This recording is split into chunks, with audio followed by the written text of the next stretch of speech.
Hello everybody, Lucian Albertine here. Welcome to another episode. And I'm not alone. I may not be Liverpool, but I never walk alone in this situation. I'm with my two wonderful co-stars. It's your boy Marlon Patrick over here. And the one and only Lawrence CPT. And this is Reality Bites. And today we're gonna bite on something scrumptiously beautiful. Gorgeous. And hot. Stay tuned.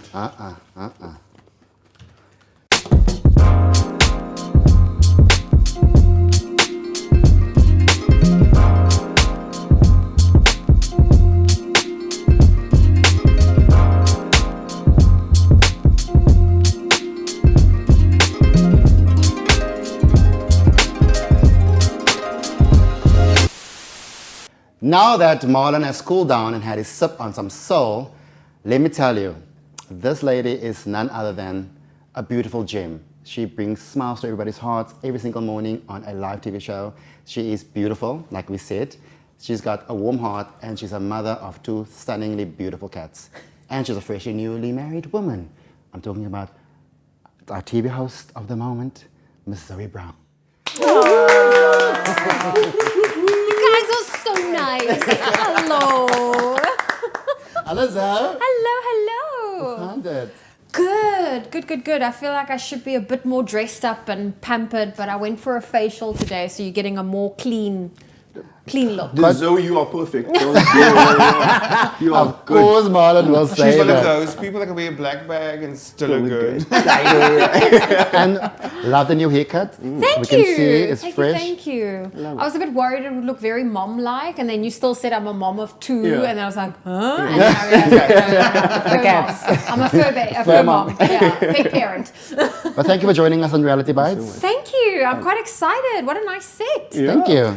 Zoe, can I just say, like, I have been having the biggest crush on you since forever. So I'm admitting this on our little show over here, okay? So I'm so sorry. And so just imagine how I felt when I heard you got engaged/married, right? Marlon. So obviously I know Zoe, I know you have to market and whatever, but they are sisters. I actually do have a sister. But you'll have to travel very far. Because right, they can look more like it's right. Tell him, Zoe, tell him. I don't know how many miles Australia is. That's a bit forward, okay. And I can swim. And can you swim? Shame. Zoe, please tell us more about yourself. Who is Zoe? Where do you come from? Like, what was your school career like? High school career like? Yeah. I think in a nutshell, I'm always evolving. So if you asked me a month ago who's Zoe, it would probably be a different answer to what I would say now. Okay. I think I'm one of those individuals where, yes, I work in the media, but it doesn't feel like I do. I still feel like that ordinary girl that went to school, that went to high school, that went to university. I sometimes still get a fright when people stop me to ask me for a photo. So yeah, I still say I have an extraordinary job, but at the end of the day, I'm still an ordinary girl at heart, and I don't ever want to lose that. But yeah, just to give you some context, grew up in Cape Town, in Kuils River, and then my family moved to Durban for my dad's work. And funny enough, that's where I met my husband. We were in high school together. And I quite like that because, you know, you go on these dating apps when I was trying to find someone or just put myself out there.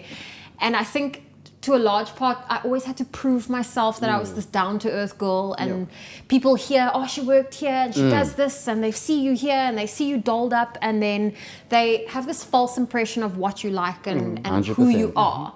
And that was always my biggest struggle.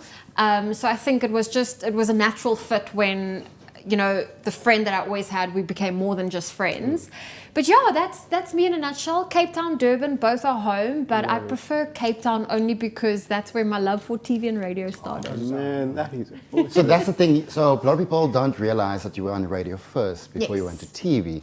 And because of Presenter Search, that is where your love for TV came. Guys, when I tell you Zoe's first interview, audition for Presenter Search was very memorable. Because Zoe's got two left feet, but obviously in the audition room, Zoe doing a link and I tripped over my Little own trip. feet. I'll never forget so that sorry. interview. I think it's actually on YouTube because It is on YouTube. Jeannie and Bonang were the judges, and they were in the room with Fat Joe, and they still said to me, if you want to be a presenter, you're going to have to learn how to walk in heels. and I think that's probably the most truest me moment, because if you ever had to see me not in front of camera, I'm probably tripping over something or walking into something. Shame my poor husband. He says I constantly abuse him. Like, I always bump into him. So I was like, he closes the fridge and he's like, oh, sorry. And then he's like, because apparently that's me. That's very true, because we used to go like, the clutch is bad. Because I would do, for example, we would have this outside area we do the weather, and we had a little gym, little pedestal. Yeah. And this one moment, Zoe was standing there doing the weather, but all of a sudden, you just see Zoe walk back into out of frame, off the step, and when Zoe starts with the giggles, there's a non-stop done. situation. It's difficult to stop, yeah. So yes, how did your love for radio even start? Because you, from Durban, out of school, you went abroad. Yes, so I took a gap year. I was very confused with what I wanted to do after school. I think it was also quite tough for a couple of reasons. One, I had a group of friends that were all go-getters in life. And for the first time in my life, I didn't know what I wanted to do. They all registered at university or had gap years planned, and I was the only one that didn't know what I wanted to do. Secondly, my parents went through a big financial dip, and I didn't want a student loan behind my name. In fact, I was at that bracket where my parents couldn't afford to send me to university, but we weren't poor enough for me to get a bursary or get financial assistance. So it was that gap. And so that's when I decided to take a gap year, and it was really, really cool. My love for radio actually began, it was the movie The Devil Wears Prada. Oh, Have you seen it's that? my favorite. And Why is nobody ready? he is Miranda Priestley. I spoke about it, yes, I spoke about it. I always reference her. Yes. So I love that movie because I think it just proves that if you can see the end goal, so for example, with that movie, when Andy saw working for Miranda Priestley for a year can open so many doors for her, she was willing to suck it up and, grovel for that year. And that's kind of how the media space for me was. Like, I realized if I do the graveyard shift on KFM from midnight to 4, from a Saturday and a Sunday, it's going to open doors for me. And it did. And I think with social media, a lot of people forget that I worked midnight to 4. I worked 9 p.m. till midnight. I worked on Christmas Day. I never got a public holiday. And now that I've taken a bit of a step back and I'm enjoying life a little bit more, people are like, "Ooh, look at you." And I'm like, "But you had a holiday. I never had holidays. You got to spend every Christmas with your family. I had to alternate Christmases to see my family." And so there was a lot of hard work, and it's not pretty. It's unglamorous. Very unglamorous. But that's what I had to do to get to where I am now, and it's not something I would change. I mean, I would have loved more pay, but hey, that's a story for another I think we day. all can have more pay. So I again am a huge Miss South Africa fan and Miss Universe. So you can ask me any question and I can answer you who was that winner in that year. And I believe you were one of the contestants of Miss S18. Yeah. How was that journey like? So that was actually quite interesting because I was never interested in modeling. And my younger sister, she was part of a modeling school, and they had this whole thing where there's a store in Durban, it's a chain store called The Hub, and they were looking for the new face of The Hub. And my sister went and entered, and I tagged along. It was at Gateway. I tagged along to go and support her. And while we were entering her entry form, the lady behind the desk was like, "Well, why don't you enter?" And I was like, well, I have nothing. I didn't come here prepared. I came to support my sister. My mom had a lipstick in her bag, so we literally put lipstick on the lips and on the cheeks and a little bit on the eyes, literally one color everywhere. And I went and did the round. So my sister was in the junior category, I was in the senior category, and I ended up winning the face of the Hub. And that was like my first little taste of modeling. They did these little booklets and brochures. So I have like a scrapbook of all my little modeling brochures, young Zoe. And that's kind of where I was like, oh, maybe I should try this, or maybe I should try Miss South Africa. So I did Miss S18, and I made it all the way to the finals, and I think I came third, which made it second princess. And I always thought I would be a Miss South Africa. I always wanted to be a Miss South Africa.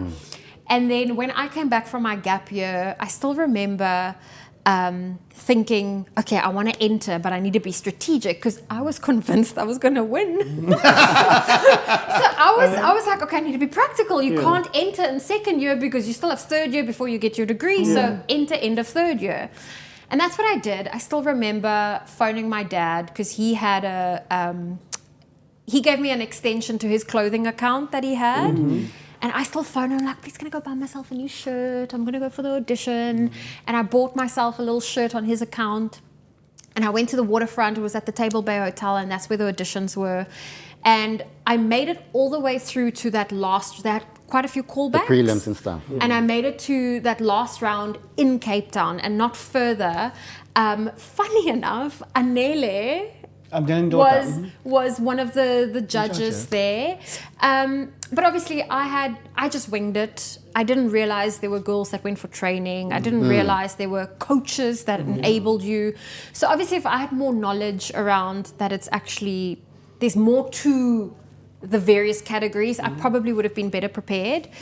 But in that moment, I also realized, when obviously nothing came from my rounds that I did in Cape Town, I realized I was destined for something different. So I didn't want to force it.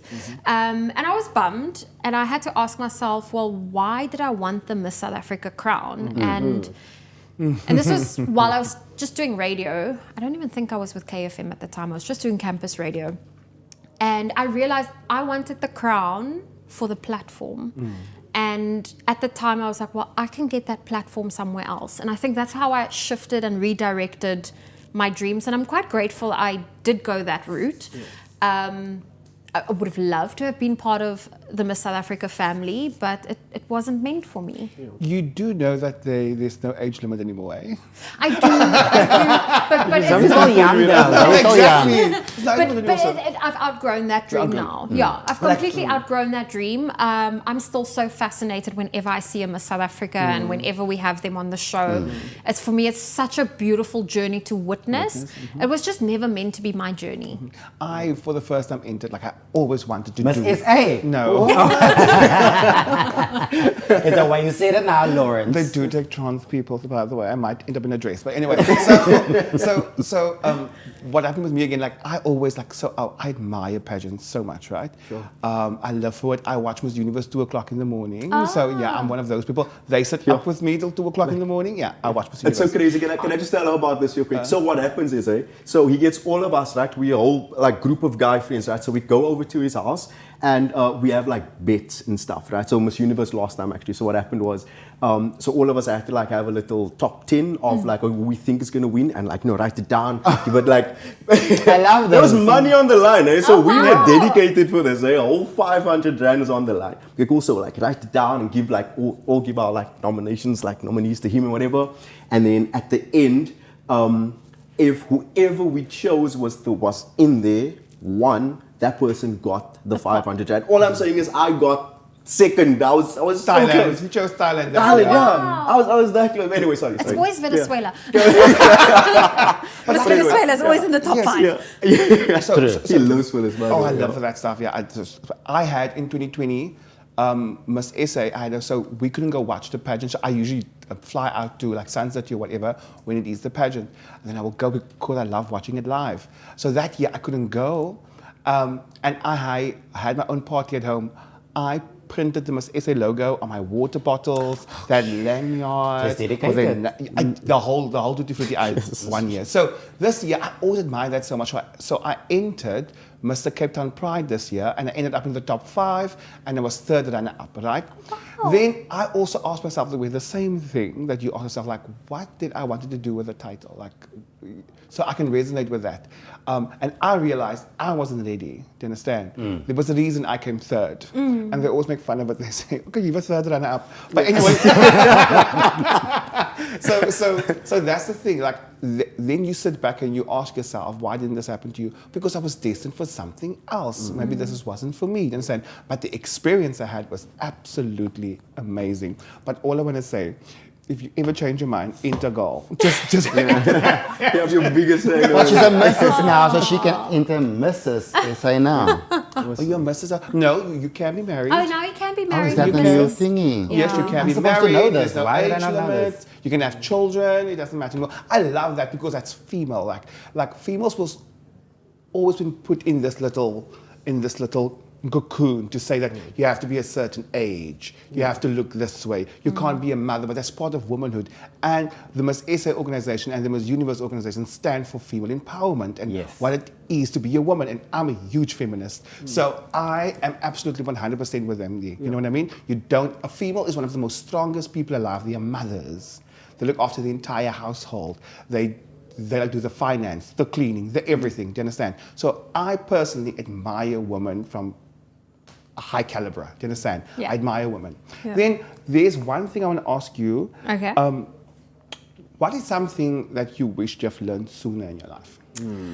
Oh, this is a good question. I wish I learned the power of putting boundaries in place sooner. I think it stems from my childhood, being a middle child. I know we always joke about it, but I think I really was naturally independent just because of our family structures. So I am a people pleaser by nature. I like receiving praise for doing good, and I think that's why I always go that extra step with a school project or anything I have to do.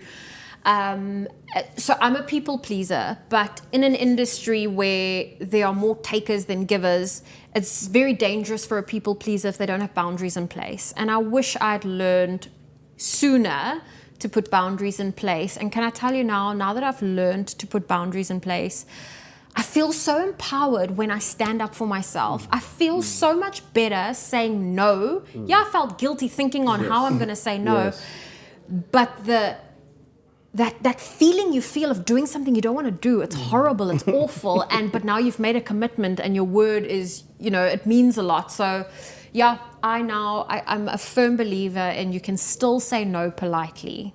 You can definitely say no politely. Like you said, because our industry is so tough, and sometimes you're like, I don't want to do it, but I want to do it at the same time. But you know what? Boundaries is 100% something that I think everybody, even the bites at home, is very empowering for yourself as well to have that boundaries in place. Yeah. No matter Yeah.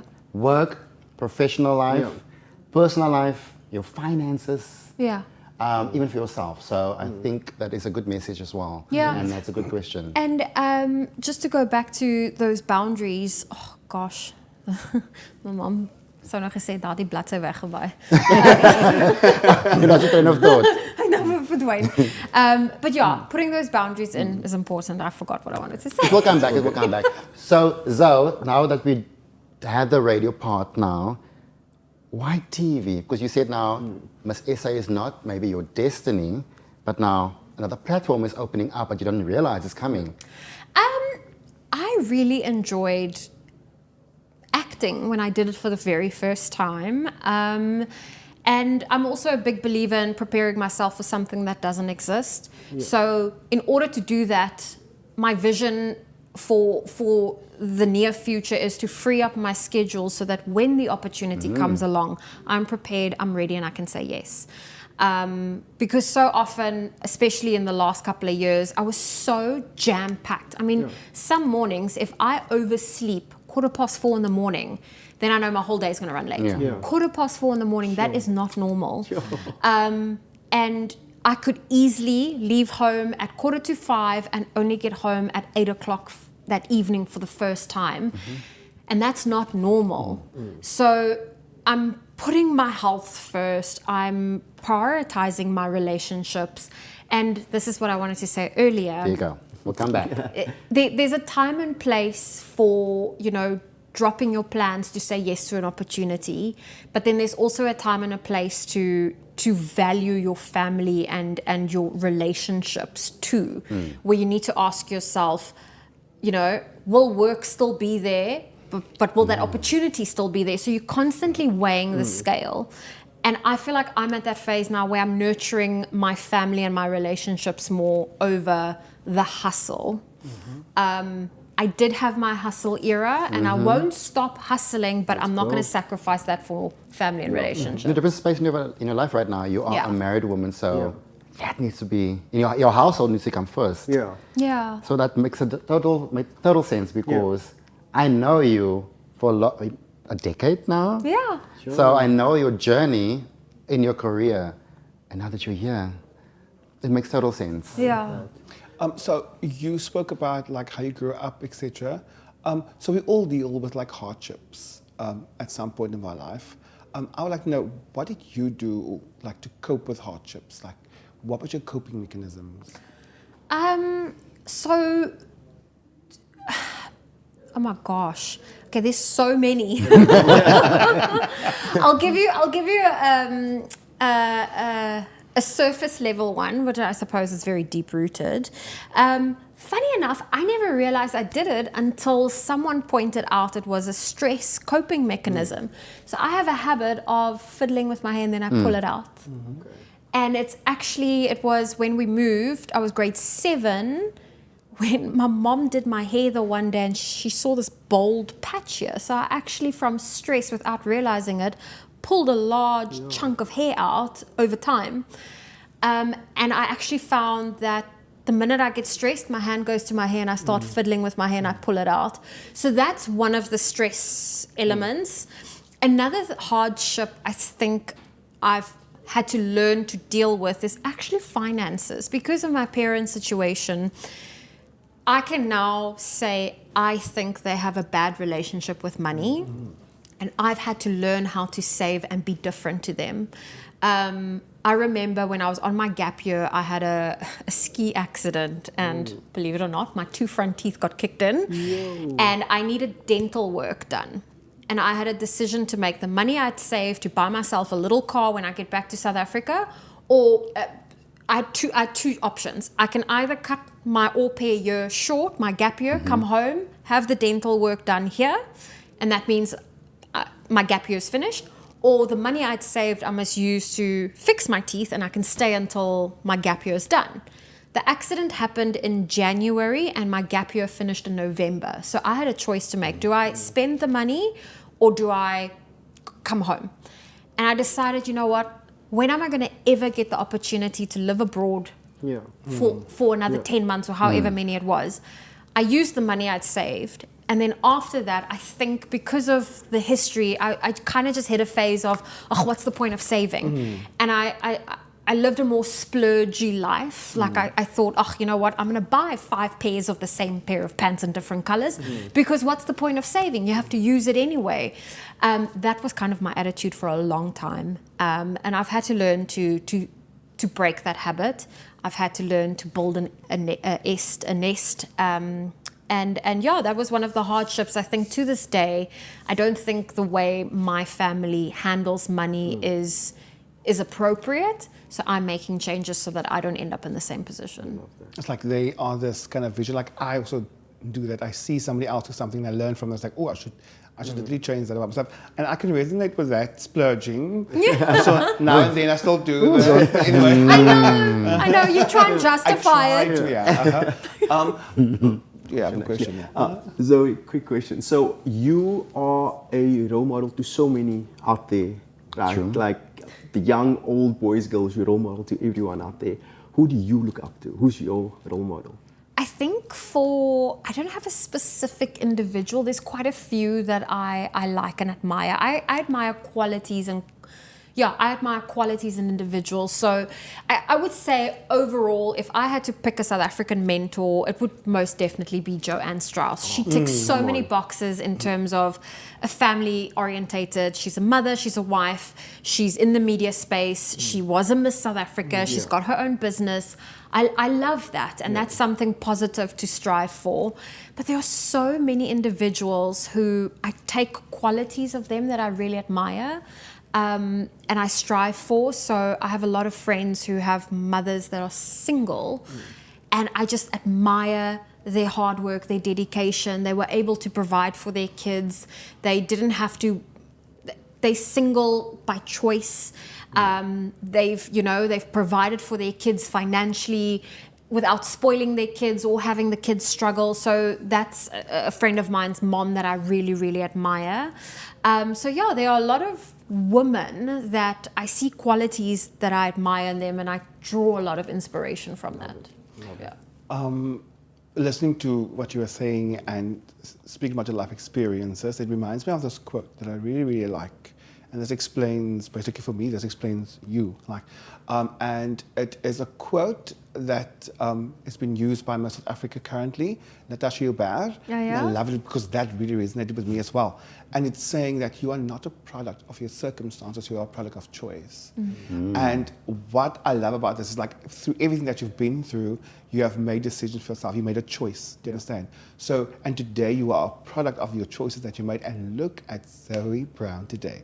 That's all I can say. So, yes, we all make some stupid mistakes sometimes along the way. But like you said, finances, you have to learn how to work with that, etc. In the media world, this is what you have to do, etc. So you made those choices. You understand? I come from a previously disadvantaged background, and I was living in the ghetto, and I saw what's happening around me. I always say, and I don't know if this is very hard for me to say or whatever, or it sounds harsh, but I don't want to sound harsh, but I believe that we all grew up in the same area. Yeah. We all went to the same schools. We got the same education. I made a choice, do you understand, to build myself, to better myself, do you understand, to get out of the circumstances where I was, do you understand? So and that's why it sits with me you are a product of your choices and not of your circumstances. Because we so easily want to blame our circumstances. No, we're poor, we didn't have that. Yeah. And I know there's people that don't have the strength to say I'm going to break out of this. Yeah. But somehow, within yourself, you have to make a decision and say, I don't want this anymore. Do you understand? Yeah. So that's why I say, when you make a choice, you know you are making that choice for the betterment of your own life. Yeah. So that whole saying, that whole quote reminds me of you. So next time, when I think of that quote, which I really, really love, I'm going to think of you. Because that's what I've learned today from you. And I think that is a soul-to-soul moment. So cheers to you on that. Cheers to me on that. There you go. Cheers, Zoe. Cheers. I don't want it to pop. I'm not pregnant, I promise. Let's make it clear, Zoe Brown is not pregnant. Just on that quickly, you just sparked something in me. There's this post about Lisa Laurie, right? Mm-hmm. Oh, I was feeling it with her. Hey? So she's married, right? Also moved to Africa 2015, all the way from Eldorado Park. I love you, Lisa Laurie. Shout out to you. So she had this post on Instagram where someone commented, "Oh, she's pregnant." Now somebody spoke about a womb. A womb, yeah. And she just puts for herself boundaries in place. And she said that she never wants to do this kind of post, but she did. Mm-hmm. So the post is basically saying, you don't discuss my womb out there. You don't ask if I'm pregnant. You don't question it. Yeah. This is my life, my decision with my husband. So back off. And I think that is profound because people need to leave women alone. Regardless. Boundaries. And that's why you say it now, I'm not pregnant, because automatically people will assume everybody's having that. Yeah. Why are you having water? Is she pregnant? Oh my God, you know what I mean? And that's the thing. Because I'm a huge feminist, I'm saying this. You know what I mean? Don't assume, you understand? We don't know what females' bodies are going through, etc. and all that stuff. So, it's just your choice. You like water. I like beer. Boom. So, Zoe, what's next? Because we've delved into the journey from childhood to going abroad, to your journey into your career, and now into a married woman, which we're so happy for you about. Mm-hmm. I mean, I'm happy because beautiful weddings about. I know the journey. And I was there. Of course. Can I tell you, Lucian was the only person that wore white to my wedding. Go on, Lucian. Go on. Let me clarify this. By the end of the evening, he had a white shirt with a white pair of pants on. Yeah. So I had two outfits. I had two outfit changes. I had obviously the ceremony outfit, and then I had the reception outfit. But my reception outfit was white, but I had a brown jacket over it. So when I took That it jacket off, was nowhere to be seen.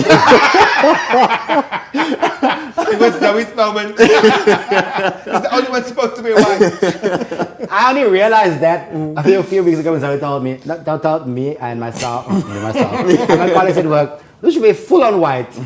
Then I realized, oh snap! It never clicked to me until she told me, and I'm like, yeah, it was my wedding too. I was part of the journey. But it was an absolutely stunningly beautiful wedding. And thank you that I could be there to be part of that. No, But you're very special to me. In this industry, it's tough to make hartsvrienden. That's the best way to say it. Those soul friends.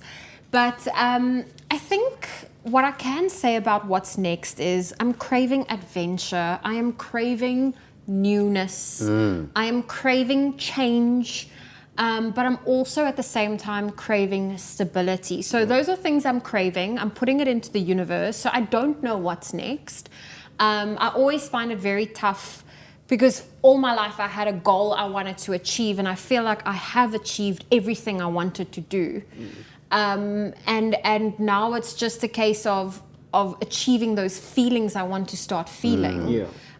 So I'm open to change and adventures and changing things up. So that's what's next right now. Sorry, I don't have a better answer. no, that's a good answer. What's next? What's next? But that. I'm using this time to figure out my next. Yeah. I love that because you don't need to, like, for example, if somebody asks me what's next for you, I'm in my next right now. Yeah. The podcast, Reality Yes, Bites. yes. So what is after this? It's daunting. Yes. don't Yeah, know. you don't It know. is. Yeah, exactly. And And that's that's where the thing. anxiety happens because, I mean, our executive producer Kelly was speaking earlier about why do you have anxiety? I'm like, I've been suffering from anxiety for a while. If I say a while, it's been a long time, but I'm not taking anything forward. So I'm trying to get my practices going, you know, the breathing and stuff. Yeah. But it could be IBS too. Who knows? I can sit there with a yellow number 2, but who knows?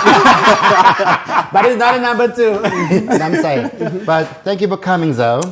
But before you go, we need to do some quick fire questions. Yeah, Mr. Quickfire. Yes. Okay. There you go. So Zoe, this is a little tradition we have on the show, right? So what happens is I'm gonna ask some quick fire questions. So just this or that. Okay. Cool. So very straightforward, very easy. So, coffee or tea? Coffee. Oh, okay. Oh. You said quick fire. I wasn't ready. Oh, okay. Pizza or burgers? Pizza. Lovely. Beach or mountain? Mountain. Flip flops or sneakers? Sneakers. Ooh, summer, winter. Winter. Ooh, fiction, non-fiction. Fiction. I always have to think which one's which. Okay. Story. Fiction. Books or movies? Books. Oh, okay, awesome. And then the last one I have for you is cats or dogs? Cats. Come on. I told him. I knew that one actually. And then in there, because we have to make it very much. Thank you so much. Zoe. Thank you. Thank you so much. You were an It's awesome been such a guest. pleasure having you, Zoe, just to unfold the woman behind the persona of Yes. the media, you know? A lot of people don't get to know people on that kind of level, and for opening up, I appreciate that, and thank you. Yes, and thank you for like being here. I say this all the time. So I didn't know you before this. I only saw you on social media and obviously on TV. But from today on, I think I have this bigger respect for you, getting to know you better, and you're definitely one of the people I look up to. Thank you. Thank you so much. Thank you. And Marlon, anything you want to say last before we go? Man, the crush didn't go away. It's not That's it. It's still there. So there you go. Maybe we should introduce you to our husband, maybe at some point. Yeah, I think that's gonna take it. Didn't you see the pictures? I will hook it up with Robbie and with Zoe, so we can disappear. Yeah. No, okay. Do not take me with. No, I will not. Just He's I have paying. a crush on her husband. All right, guys. On that note, husband, wife, and everything, crushes and crushes. Thank you for joining us right here on Reality Bites. Please like, share, comment, and subscribe. And don't forget, Bites, you are enough. When you walk into a room, fill it. You are enough. Don't ever forget that. And remember, We love you. Love you guys. Love you guys. Cheers, y'all. Thanks.